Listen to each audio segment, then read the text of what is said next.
بسم الله الرحمن الرحيم. السلام عليكم يا اولادي ويا اخواتي، السلام عليكم ورحمه الله وبركاته. طبعا يوم الاحد والجمعه والتلات عندنا دايما السمك، وهي اكله خفيفه كده، السمك المشوي والبلطي ده. وطبعا هي اكله الناس اللي هم على قد حالهم يعني برضو. واكله ايه بالنسبه للغلا اللي احنا فيه؟ هي اكله عاديه جدا، اللي هو البلطي بنجيبه ونشويه، او البوري، او الحاجات اللي هي العادية دي، الاكل الشعبي دي بتاعنا. فطبعا يوم الحد ده جبنا طبعا سمك بلطي، طبعا سمكة جميلة ما شاء الله حلوة. ومسكناها بقى كده، هنغسلها طبعا، نغششها كده. ولو عايزين تفتحوا بطنه بتفتحوه، بس هو بطنه سمينة يعني، فيها دهن بس نضيفة، فعشان كده ما فتحتش بطنه. وهنمسكه نشويه، هنغسله كده طبعا حلو كده تحت المية جارية كده.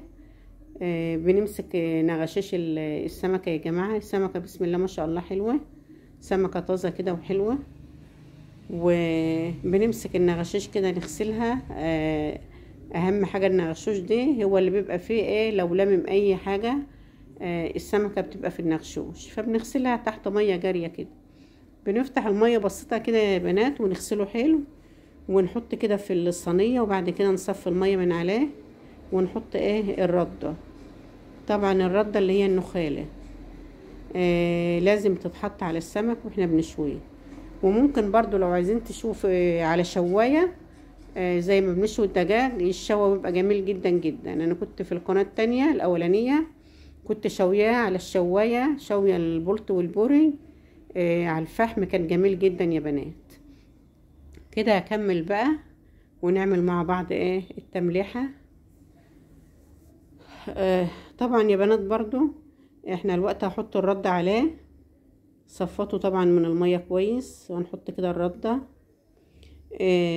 والتمليحة دي يا بنات ممكن تعملوها زي ما انا هعملها كده، وممكن تشوي السمك وترصوه كده في صينية غويطة، ونجيب نفس الخلطة اللي انا عملتها في الكبة، وبالملح بالكمون بالتوابل، شوية قرفة، شوية فلفل اسمر كده، مش بكتره انا ما بحطوش طبعا في الاكل خالص يا بنات، غير في اللحوم بس. بنحط برضو في التمليحة بتاع السمك شوية بيشيل الزفارة. وطبعا بنكتر الليمون والثوم، مش كتير قوي الثوم ولا حاجة، بس بنكتر الليمون. هي اهم حاجة في السمك الليمون، والليمون بصراحة هو اهم حاجة في السمك المشوي او المقلي. هنا مقطعه عود شبت في التمليحة، وعود كزبرة صغير كده، بحب يعني اي حاجة خضرة كده بحبها ايه بصراحة في السمك، في تمليحة السمك سواء مقلي او مشوي. الحمد لله.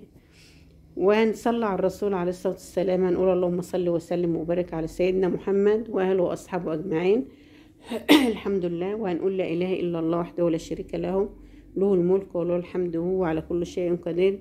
وانا بشكر يا جماعه اللي بتدخلنا على القناه، انا بشكره جدا جدا، كل اللي دخلي وكل اللي معايا على القناه انا بشكره، وجزاه الله خير.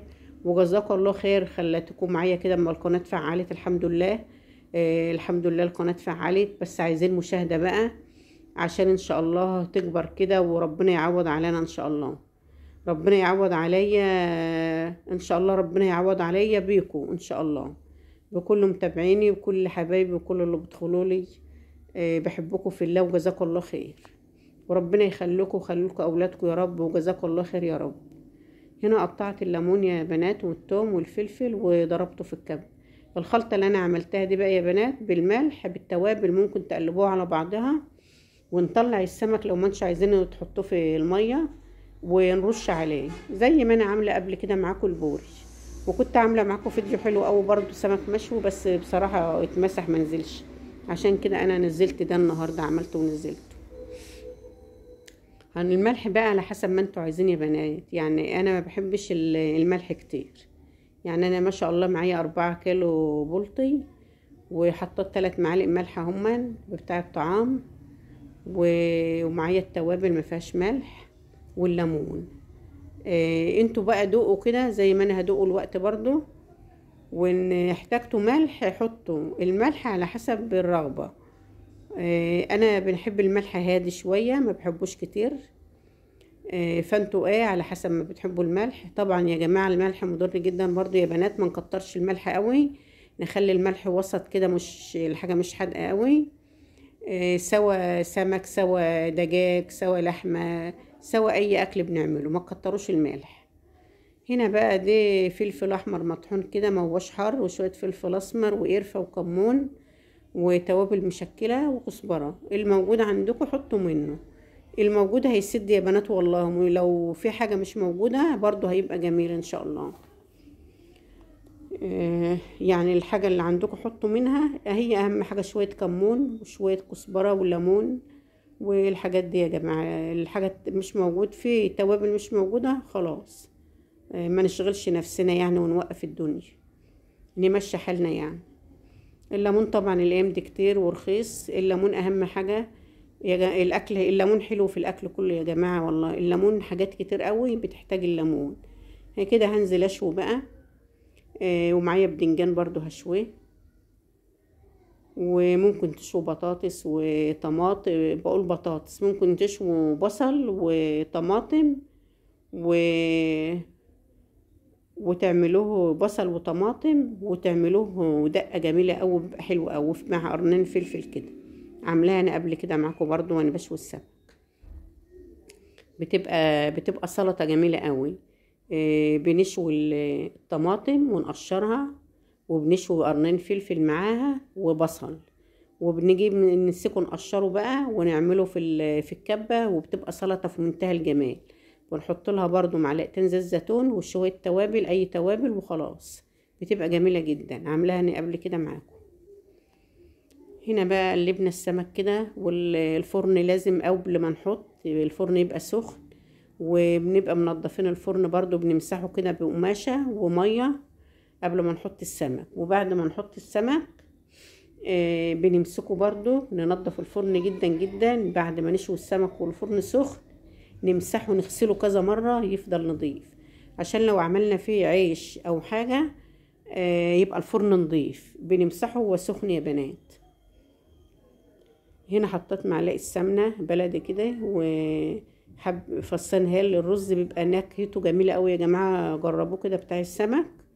لو هتعملوا رز ابيض من غير بصل، حطوا معلقتين زيت، معلقة سمنة بلدي، وحطوا فصين توم حبيتين قرنفل وهيل، ممكن حبيتين، 2 وحبيتين يعني على حسب ما انتوا عايزين. بنمسك الرز بقى نديله كمان تشويحتين حلوين كده مع الهيل والقرنفل، وبنشوحه شوية يعني، ما بنحطش المية على طول. وبنحط المية بقى. الرز ده ننقعيه يا جماعة 5 دقايق بس، ممكن تنقعه 10 دقايق هيبقى احلى. كل الرز ما بتنقع ونصفيه بقى من المية ونعمله كده، بيبقى حلو قوي.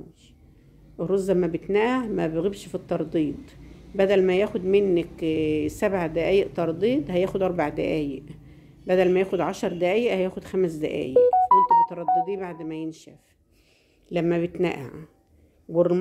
المية لو انتوا مش هتعايروا يا دوبك تغطوا الرز اللي منقوع، المية تغطيه بس زي ما انتوا شايفين كده يا بنات، عشان البنات اللي هم لسه بيعملوا جديد. وفي بنات بتبقى طول ما هي في الدراسة ما بتدخلش المطبخ، فبتيجي بعد الدراسة بقى تبدأ تدخل. اللي مبتدئين يعني يا جماعة يا بنات. وهي قناتي طبعا يا بنات انتوا عارفين اللي انا من الاساس خالص عاملاها للبنات المبتدئة. وان شاء الله كل حاجة بعملها قدامكم. وتاني بشكر اللي ادخلي واللي يشوف الفيديو يحط لايك يا جماعة، وجزاكم الله خير وكتر خيركم. وطول ما انتم معايا والله قناتي ان شاء الله ربنا يعوض عليا وهتكبر ان شاء الله. وكده شايفين سمكنا ورزنا والاكل بتاعنا هون. الف هنا وشفا.